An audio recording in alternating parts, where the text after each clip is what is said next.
Hello mga kapantas! Civil Service Exam Review ulit tayo. So meron tayong sample problem dito. Number 1, which has the greatest value?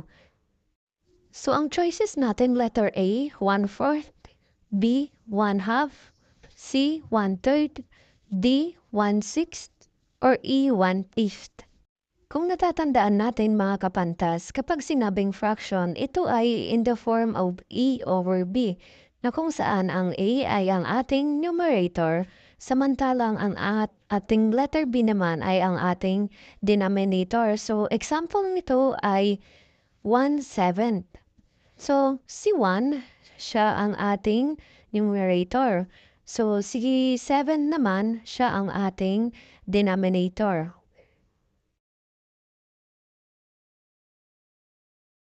Dito sa sample problem natin, isusulat ko lamang sa baba yung mga choices pero pagdating sa civil service exam, pwede mong gamitin ang mata-mata. Sinulat ko lang para mas mabilis nating mapagkumpara yung mga fraction.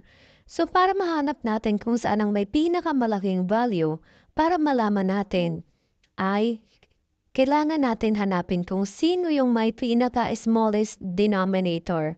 Kapag nakita natin ang pinaka-smallest denominator, so siya ang ating greatest value o yung sagot natin sa sample question number 1. So sa 1/4, 1/2, 1/3, 1/6, and 1/5, ang may pinaka-smallest denominator ay ang 1/2 or letter B sa question natin. So ang sagot natin ay letter B, 1/2. So nakuha mo ba kapantas?